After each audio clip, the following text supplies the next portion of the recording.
Hello, you wonderful people, and welcome to another episode of Crime Centric. This being a show where I talk about crime dramas that I watch. For today's episode, I'm going to talk about the latest episode of Blind Spot.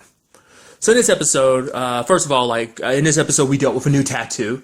In this particular case, it ends up being a tattoo that leads to, essentially it leads to a company that's connected to a foster home, because it leads to one of the foster children ended up dying, and one of the children was also missing. His name is Eli.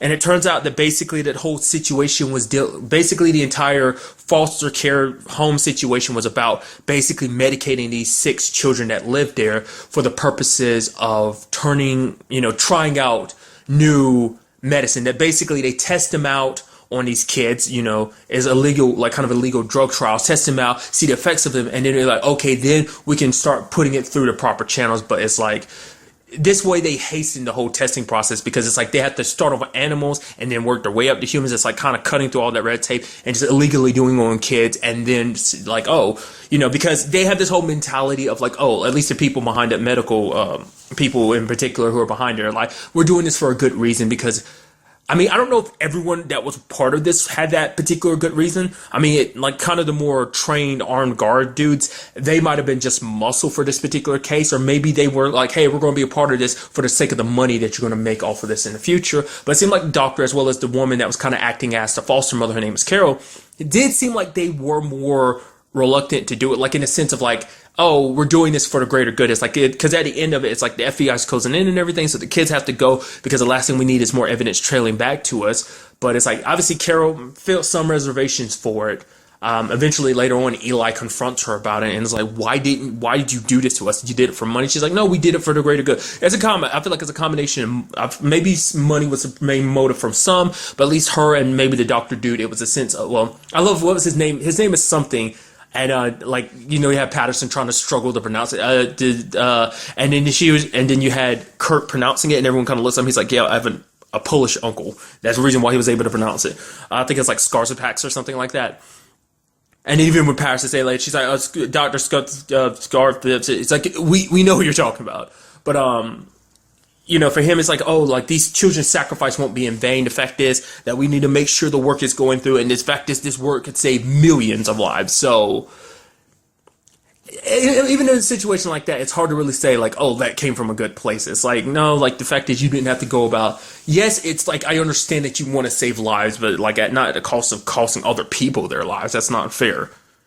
Especially if it was a situation where someone for whatever reason decided they were willingly going to let you do that, but no, you do it unwillingly to children who are not only is this stuff being done to them, but it's also being done by someone that they thought cared about and brought them in and treated them well, it's because they're brothers and sisters, and it's other than that, we don't really know how well the family when it got along. There was a woman named I don't know why I'm saying Carol, there was a moment where Eli was even asking, he's like, oh, what about Carol? Is she okay? Because he was actually concerned about it before he ended up finding out that she was a part of this. Because, it might have seemed because there's even one point, the armed dude was taken care of and Carol's looking down at the gun. And so she was about to pick it up before Kurt ended up shooting her in the shoulder just to stop her. But it's she was willing to go that far just because I'm sure, in her mind, the work is worth it. So this episode this particular case ended up bringing an interesting opportunity, because Roman became a part of it and everything, mainly because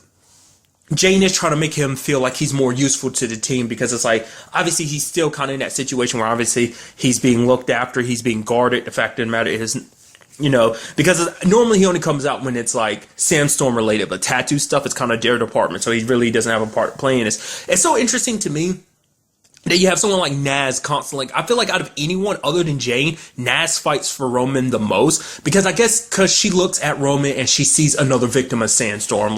He never stood a chance. He was brainwashed by her.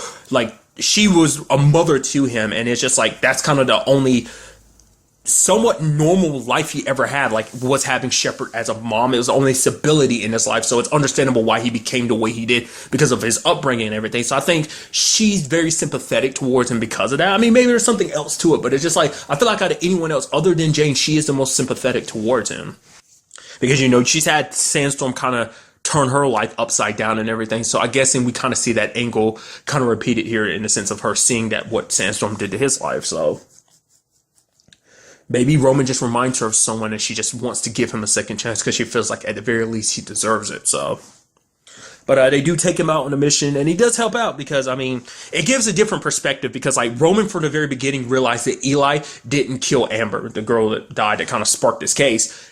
It wasn't, he realized, like, Roman could look at him because he's like, killing someone, he's like, I was super young when I killed someone. It's like, when you kill someone, there's something a little, you lose a part of yourself. And he's like, looking at Eli, I don't see that because, like, him and Eli are very same. They're both orphans. The fact is that they, you know, kind of grew up in non-favorable environments. So it's the whole point of kind of relating to that. And there was even a moment where Kurt was able to stop him later on in the episode, stop Eli from killing Carol. Like, the fact of the matter is, yes, you were done wrong. The fact is, justice will be done for you. And you see kind of Roman looking at him and just hearing what Kurt's saying, like, the fact is, don't let her kind of take this chance away, take the rest of your life away from doing this one thing you will kind of regret later on.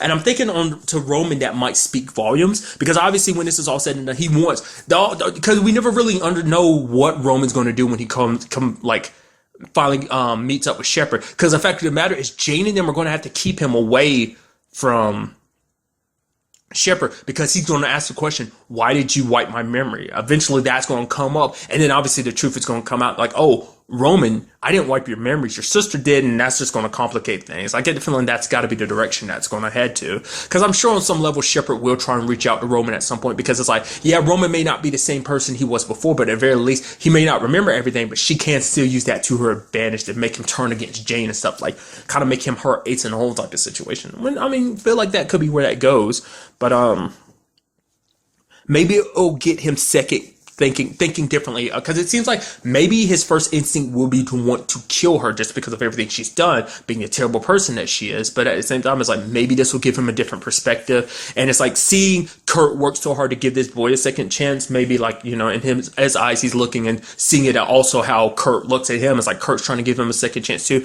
You know, Kurt and Jane are so proud of him. It's like, oh, you did a very good job. You protected the kids. You made sure they got away from all the danger. So good job, Roman, you know? So kind of making him feel like kind of making the FBI almost like another home, a real home to him, because it's like, even Jane's like, you know, when it's all said and done, we can get back to having a normal life, and which Roman was like, normal? I've never had a normal life. She's like, well, that's fair. But another part of this episode, and I guessed right last episode, I figured out of anyone, it's the dude, his name's Matthew White, and it's like, of course it's going to be him. Like, it was the dude I thought it was, because he's the only person that's left around that has such a big problem with the team. Most of the people that kind of have a problem with this team were, in particular case, that CIA director. Like, I mean, granted, he had his own reasons for kind of being, more so than anything, it was connected to Jen because he didn't know how much she knew. So there's that angle. So, like, but other than that, like, Matthew is like the only person who has like a big issue with the team. So he starts grilling everyone, like the entire team, trying to break them down. Like, obviously Patterson bringing up her relationship with Borden, or the fact of the matter is, like, oh, you were sleeping with someone, you were intimate with him and everything. And the fact of the matter is, it's like, how can you not realize how twisted this team is? The fact is, there's been mole upon mole. First you find out about Jane, then there's Borden, now you've got this whole Roman situation. It's like, how can you not tell that there's something wrong with his team? Then you have him grilling Tasha, asking where Reed is. Oh, is Reed hiding or whatever? Then throwing the whole situation about, oh, Kurt being spared from that raid ambush where a lot of their agents died when he was being caught off because he thought Allie was in danger. It's like, even Tasha pointed that out. It's like, yeah, he thought the mother of his child was in danger. But it's like, no. But the fact is that he starts twisting it. It's like, well, that's beside the point. The fact is, the person who led the charge was, oh, Nas, huh? Oh, where was Kurt? Kurt wasn't around, huh? Don't you think that's suspicious? Why is it that, Sandstorm has gone through so much to protect him? Even throwing that question to Kurt as well, to him and Jane, also throwing the question like, oh, where does him and Jane stand? Like, how would you describe their relationship? Then also throwing that Jane's way, the fact is that what she did, erasing Roman's memory, which she brings up, if I didn't, Roman wasn't going to come with me to the FBI willingly. It was either wipe his memory or he would die trying. Or he would kill me just to make sure he wouldn't have to go back. I mean, because at that time, he really would have, even if he had his reservations about her being his sister, because to him, she was no longer his sister. She was Jane. She was no longer Remy. So But for him, he's looking for someone to blame for all this whole situation going down. Obviously, Kurt wanted to take the fall for it because it's like, this is my responsibility. I issued out these orders and everything. He's like, at the very least, I need to be out the way. So because obviously he wants kind of Kurt anyway, more so than anything, he wants to destroy the task force. But it's like, as long as he gets his blood, his pound of flesh, he won't come after the rest of the team. Let me be that pound of flesh, because it's like, it's my duty as the person who kind of gives out the orders. Like, everything that's ever happened that's a problem is on me, not you guys. So he's like trying to basically fall on his sword to protect the team, but Nas beats him to it. Which, you have, Matthew being like, why are you doing this? She's like, yeah, I mean, she's got obviously points a lot of stuff more towards her, it being all her, because she's like, I know what you're trying to do. The fact of the matter is, if you go out the FBI team task force, it'll be a fight. It's a situation where you're not 100% guaranteed that you will win. Yes, you've got all this stuff on your arsenal that you can use against them, but the fact is, this team won't go down without a fight. Me, I'm giving you an easy victory. And me being an NSA agent, you topple this evil NSA agent will bolster your reputation so much that you'll get to higher positions like you want to. Like, that's what this is all about. Because at the same, it's like, he takes enjoyment in it. Like, that's what I'm saying. Like, at the same time, it's one of those situations where it's like, obviously, that the heroes are doing their best job. It's not their fault that things have kind of ended up the way they have. Because I don't see you here fighting Sandstorm. You haven't been kind of dealing with this stuff personally. The fact is that it's not Kurt's fault that he doesn't know how he plays into Shepard's whole life. Into her whole plan. Didn't know the fact is that she was there for a lot of his life. How was he supposed to know something like that? Almost trying to flip the script that basically put the little seed of doubt into people's head that, oh, maybe Kurt knows more about the situation than he's letting on. So, and also bringing up the situation where it's like, oh, maybe your judgment is a little clouded when it comes to working with Jane Doe, because it's the fact of the matter is, it's like, obviously you have like a more personal relationship with her, because the fact is you're willing to go out and have drinks with her. It's like, well, I do that with the rest of my team too. That's kind of been proven on a multiple basis, like, which we as the audience know. There's a little bit there, but the fact of the matter is he is willing to, keep it professional. More so than anything, because like last time him and Jane kind of got together, didn't work out well. So, they ended up finding out the truth about her, and then him and Nas didn't work out. So it's probably like a situation where he's like, yeah, let's kind of keep this, professional. Last thing I need is another relationship kind of falling apart, like him and Allie kind of did too. It's just many different levels. So I'm sure, like I said, you see the spark there between him and Jane, but obviously it's like, we're trying to keep this professional. Last thing we need to do is take down that road, especially with this whole situation going on. But Nas was willing to sacrifice herself because she's like, no, like, this task force job is too important. The fact is, I've been chasing after Sandstorm for so many years, basically past the torch one. It's like, maybe I can't see things, because obviously I didn't have this group of people with me. So it's like, obviously, fresh new eyes to kind of take on a case. They've already made leaps and bounds, of progress. Obviously, they're not all the way there, but they've taken some great steps in that direction of trying to stop Sandstorm. And it was a situation where Kurt was like, yeah, from the very beginning, we weren't all that happy about you joining the team and everything, but obviously she easily became a part of this team, and it's really sad to see her go, dude. I was hoping she, because I want her to be around, because it's like Sandstorm is like something she wanted to take down. She's the one that brought Sandstorm to them and everything. So it's sad that she won't be there to kind of, I doubt we're done with her. Maybe we are, I don't know. I'm sure Kurt's still going to try and do his best to probably help her out, whether she wants him to or not, just to kind of be there in her defense when things are kind of said and done. So, I don't know, man. That dude is he's an ass, dude.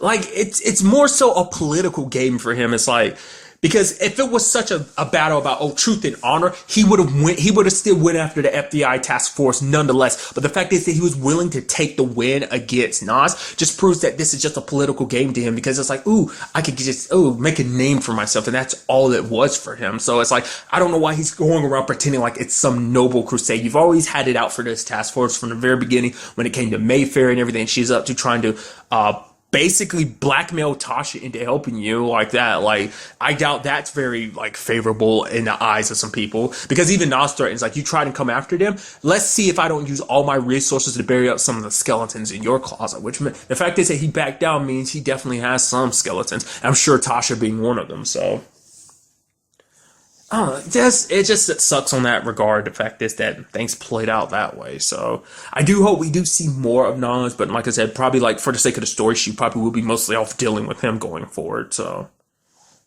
she did luckily leave them obviously looked into the money situation that Roman brought up last episode. It does seem like she's found these different bank accounts connected to Sandstorm's money. So it's like we shut them down. We make it a lot easier to find, we'll deal with Sandstorm. Now, another side of the episode, obviously, we know what Reed's situation brought him to last episode, and he finds himself in a hospital. He ends up talking to this vet named Travis, who, I don't know the actor's name, but I've seen him in different things, like Raising Hope and many other things. Like, Raising Hope was like the first thing. I think that's the most recent thing I've ever seen him in. I've caught some episodes here and there. I like the little bit I've seen of it. It's something I am curious to kind of go back and watch. But nevertheless, Travis looks at Reed and he tells by the way Reed is acting, the fact is just his mannerisms and just stuff about him. He sees the signs of PTSD, which Reed is obviously denying it. The fact is he's not willing to answer his phone and everything, even though he has like Kurt and Tasha calling him. But Travis brings up the fact of the matter is it was kind of like whole situation. It was a very good, sad situation, but it was a good situation because it was kind of a wake up call for Reed. Because like Travis was kind of in a similar situation to Reed in the sense of like, because of his 2 tours and everything he lost, all the friends and people that were by his side that he lost, he ended up drinking and doing drugs. And obviously it led to him having like, kidney and liver failure and stuff like that.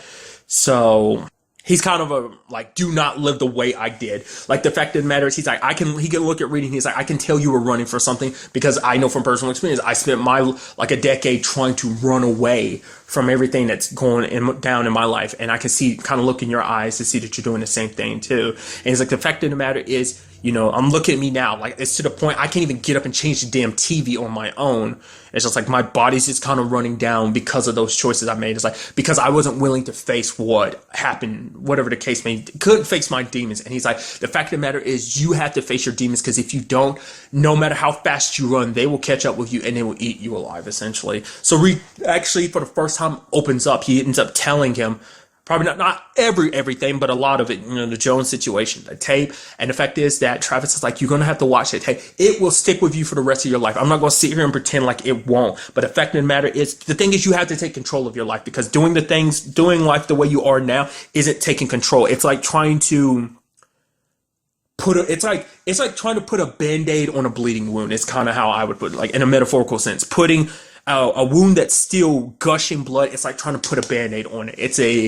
It's a temporary quote unquote fix. I say quote unquote fix because it's not even a fix. It's like a temporary pause, but the floodgates are still going, really that was me kind of awkwardly putting 2 metaphors together, but nevertheless, it did kind of resonate with Reed and everything, the feeling like, hey, I got to get my mess together. Like, the fact that everyone's kind of been telling him this, that he's kind of have to deal with stuff, but, it's not till he saw who could be the road that he ends up traveling down. He sees what Travis is going through, and he's just like, hey, man, fact is, here's my number if you ever need me, which makes me think like maybe they're going to be setting that up so that Travis does call upon him later on. But it does seem like Reed is dealing with it, because later on in that episode, obviously, he calls the potty and he's like, hey, I need your help with this. So it's because Travis told him, when you do that whole tape situation, do not do it by yourself, because you don't know what's on that tape. But at the very least, this way, because seeing it, no matter how bad it is a lot better than leaving it to your imagination, because you will always try and fill in the gaps, and things will be even more trust me, it's already going to be a bad thing. But the last thing you want is your brain to always constantly wondering why. You need to settle it once and for all so that you can just confront it and deal with it. It will not be easy, but as long as you have people by your side that care about you, in this case, like Tasha, as well as the rest of the team who cares for him, he can get through this. So the last thing we see is him watching the tape with Tasha by his side. He doesn't want to do it, but he has to do it. It's the only way to move forward from all this, to kind of get his life back together.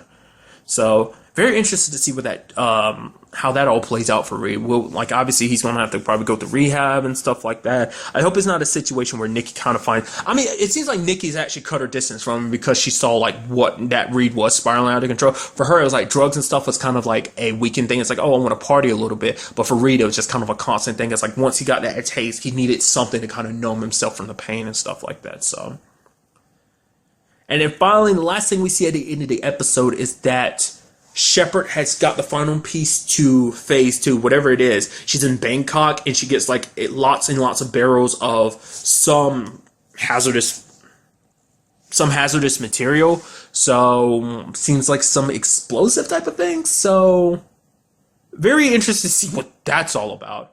From what it seems like like I watched literally a second of it. I literally saw like one screenshot of a preview of the next episode. It does seem like next episode might be giving us some more answers into why Shepard wants Kurt, like why he's so important to her. Like maybe we'll finally get 100% of the answers about that.